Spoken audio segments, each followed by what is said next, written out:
नमस्ते दोस्तों, आप सब कैसे हैं? आशा करती हूँ आप सब लोग बहुत अच्छे होंगे। मैं एक बहुत ही प्यारा सोहर का उठान गीत लेकर आई हूँ, आप लोग सुनिए और जैसे लगे कमेंट बॉक्स में बताइएगा। तो चलिए हम देर न करते हुए आपको सोहर का उठान गीत सुनाते हैं।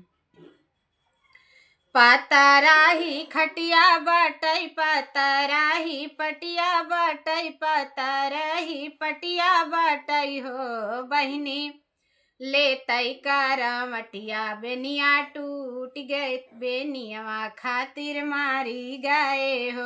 बहिनी ले तई कारा मटिया बेनिया टूट गई बेनिया खातिर मारी गए हो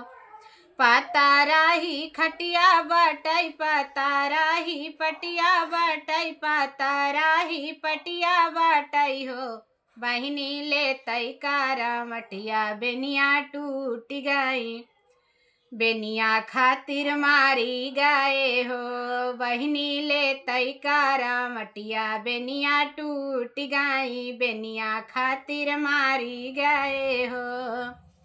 के का मैं नौआ भेजऊँ के का मैं बरिया भेजऊँ के का मैं बरिया भेजऊँ हो बहिनी के का मैं भेजऊँ संदेश की बेनिया खातिर मारी गए हो बहिनी के का मैं भेजऊँ संदेश की बेनिया खातिर मारी गए हो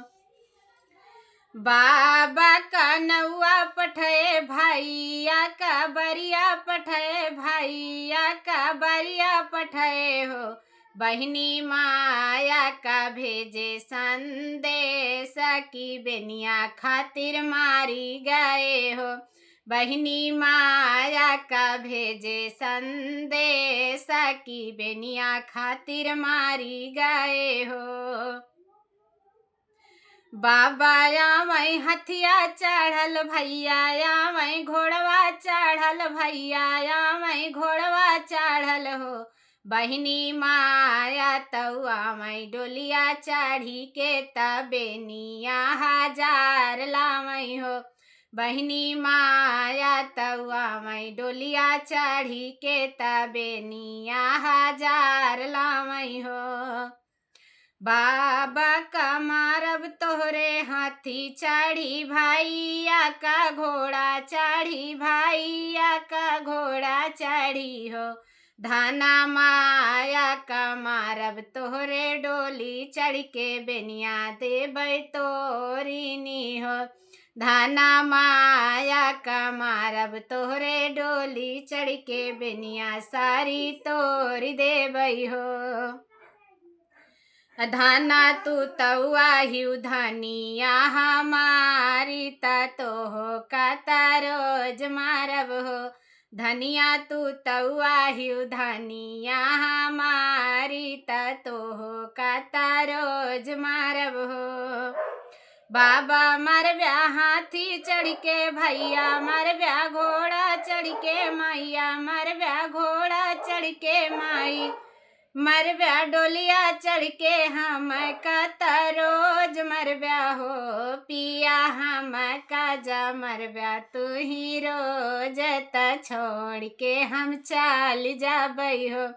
पिया हम का जा मरब्या तू ही रोज त छोड़ के हम चल जाबै हो बाबक मरब्या हाथी चढ़ के भैयक मरब्या घोड़ा चढ़ के भैयक मरब्या घोड़ा चढ़ के मैयक मरब्या डोली चढ़ के हम काजा रोज मरब्या हो पिया हम काजा मरब्या तू ही रोज त छोड़ के नहीं हरवा जाबै हो पिया हम काजा मारा ब्या तू रोज तू है छोड़ के चल जाबै हो। तो हमारा गीत जैसे भी लगे आप लोग सपोर्ट कीजिएगा, अच्छा लगे तो कमेंट में बताइएगा, लाइक शेयर सब्सक्राइब कीजिएगा। तो फिर हम मिलते हैं किसी ऐसे ही अच्छे से वीडियो के साथ और अच्छे से गीत के साथ। तो सभी से बाय बाय।